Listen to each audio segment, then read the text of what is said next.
Hi, folks. My name's Tom. You're watching Rant District. Uh, Two topics today. First thing I want to talk about is an interesting new record that came out. Interesting to me, anyway. If you're a fan of Public Image Limited, their old stuff, there's a new record out that is a new take on the original, the second issue from Public Image Limited, Metal Box, catalog number Metal 1, I guess. But this was PIL's second record. They issued it in this metal canister and split the record up over three 12-inch records.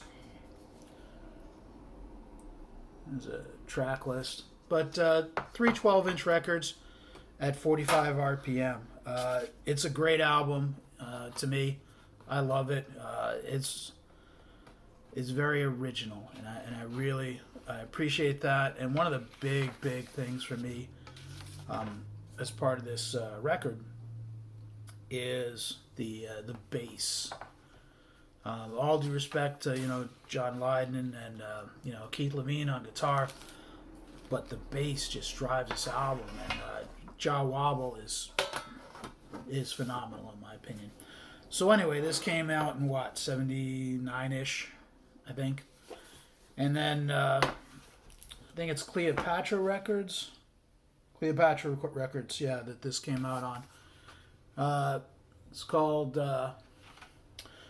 Metal Box, rebuilt in dub. So Jaw Wobble is just reworking 8 of the 10 songs from Metal Box in a dub version. It's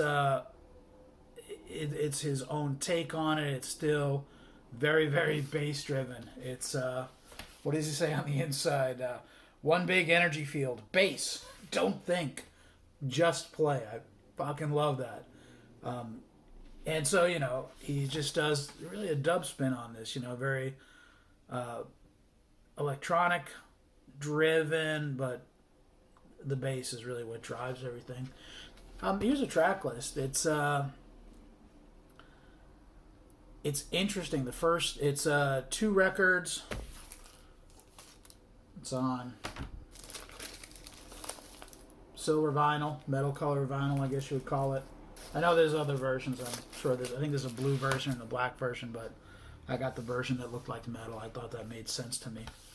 So anyway, the first 3 sides are songs from Metal Box, and these are the last 2 songs, Public Image and Fodder Stomp, for all from the first Public Image limited record. So you got 8 songs from Metal Box. I'm curious if anybody knows why the other 2 were not covered. No Birds and Bad Baby. I guess Bad Baby would have been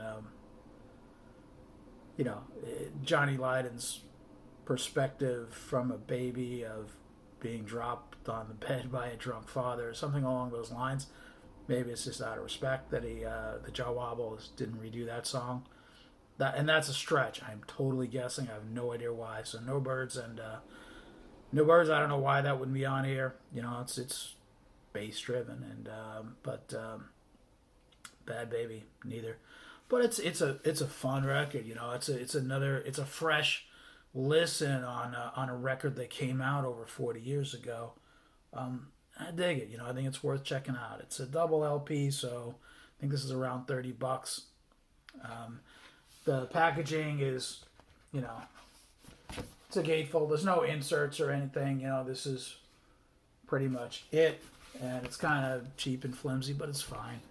The records sound good. They don't sound as good as the original, which is on 45 RPM, so that stands to reason. But if you're interested, if you like the original Metal Box, I think Jaw Wobble's take, rebuilt in dub, is worth checking out. It's on CD. You can stream it. You can buy a digital download. It's on Bandcamp. I would check it out. The other topic I wanted to talk about is relates to taxes, and this is probably going to be it is a very United States thing.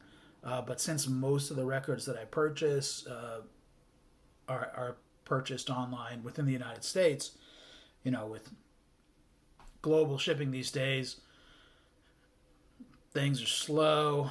And, if you need to return something, when you're buying online to begin with, if you have to return something, I'd rather, make the return to the same country. Shipping is relatively cheap for media in the United States. So, wherever possible, and overwhelmingly, if I'm making a purchase online of a record, I'm doing it within the United States.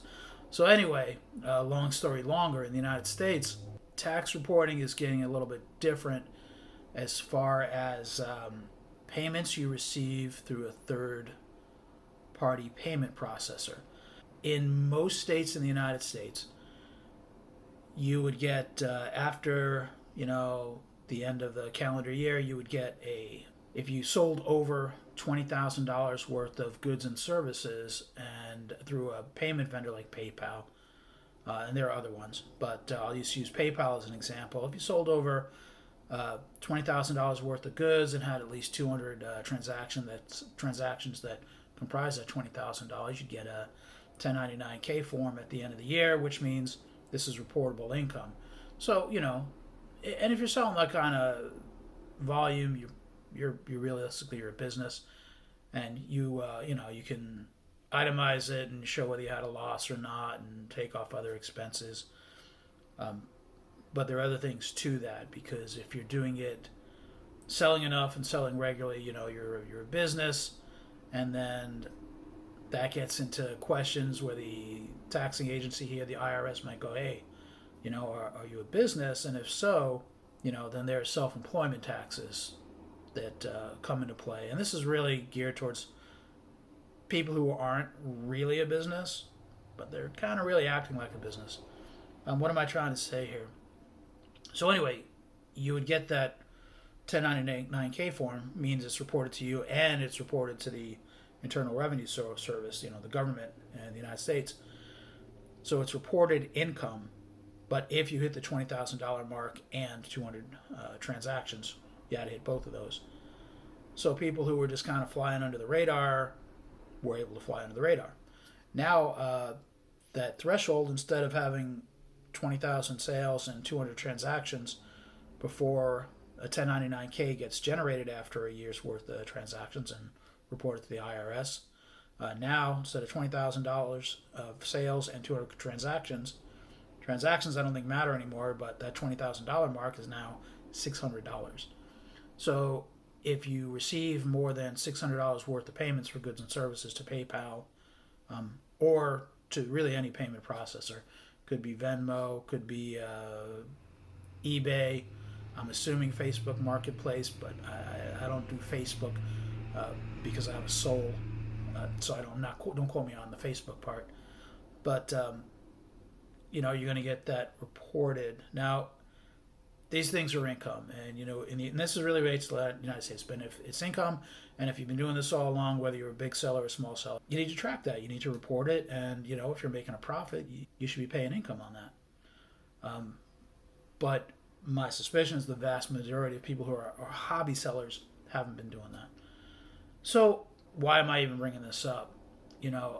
For me, the most common way I purchase is through Discogs online and in the United States.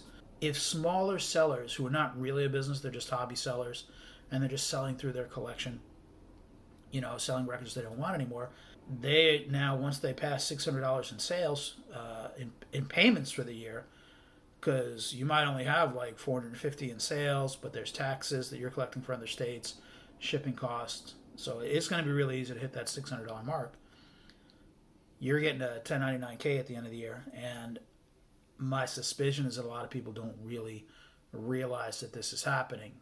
When January rolls around in a year, they're going to get a tax form and go, oh, what the hell is this? I have to report this as income? Shit. I don't have my receipts or, for what I paid for this stuff originally, so I can't really, justify a cost basis versus what I sold it for, and is this a profit or not? And I'm not a tax person. I'm not a tax advisor. I'm not an accountant. Do your own homework. But really what I'm getting at is, although most small sellers on Discogs May not notice this calendar year, but I think once they get that form next year, my suspicion is because of the amount of work that you'll have to do to track everything and report it. And if you're selling throughout the year, even if it's on a small basis, it's going to get reported to the IRS if it's over 600 in sales, and then the IRS is going to may look at that and go, oh shit, you've been selling like every week, every month. This looks like a business.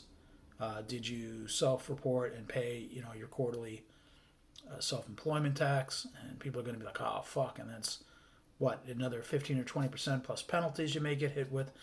It's a little confusing, and it's intimidating. Nobody wants to run afoul of the taxing authorities here in the United States.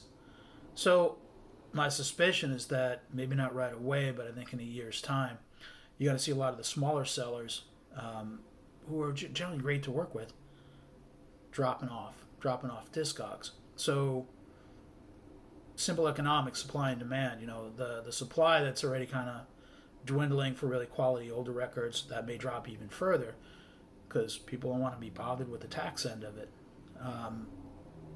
And so what we may see is just the larger sellers who are legitimately businesses, and they've been doing the right thing as far as tracking and accounting and taxes, blah blah blah, all along. They'll be the more dominant seller, I should say. So working with the small person is just clearing out their collection or trying to get rid of stuff they don't listen to. I think that's going to kind of evaporate, at least in the United States. I know there's a whole world out there, but I really try not to buy from overseas if I can avoid it. If I buy from an overseas seller, it's somebody with like lots of transactions, impeccable ratings, and usually who I've purchased from before, so I can trust their grading. Because you don't want to spend, 30 euros on a record. You get it, you think it's VG Plus, and then it shows up and it sounds like crap. And it costs you, 20 euros equivalent or something to send it back. It's just not worth your time. I mean, nothing can go wrong really when you're buying from overseas. So I tend to avoid it. So anyway, I think a lot of the small hobby sellers are going to drop off, and I think that's bad. I think that's not bad. It's unfortunate because I think there's a lot of like little records. Maybe people get a duplicate of something, they want to get rid of it, and over the course of the year, it's going to be easy to hit that $600 mark, and I don't think people are going to want to deal with it.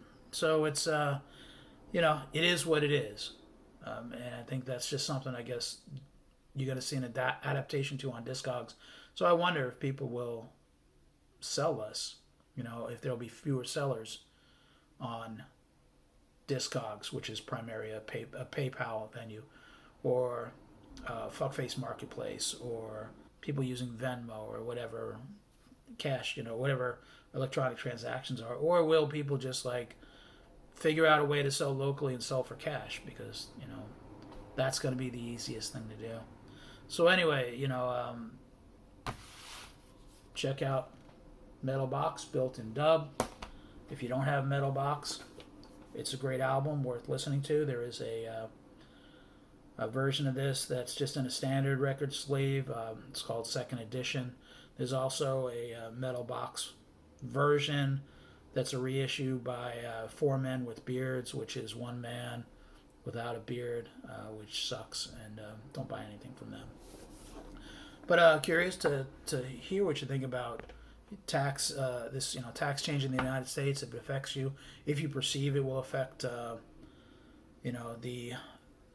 the economics of or the marketplace, I should say, on Discogs or eBay or what have you, or if it affects you. Curious on your thoughts. Enough rambling. That was too much tax talks. Talk about taxes for a vinyl community video. Thanks for watching. Catch you later.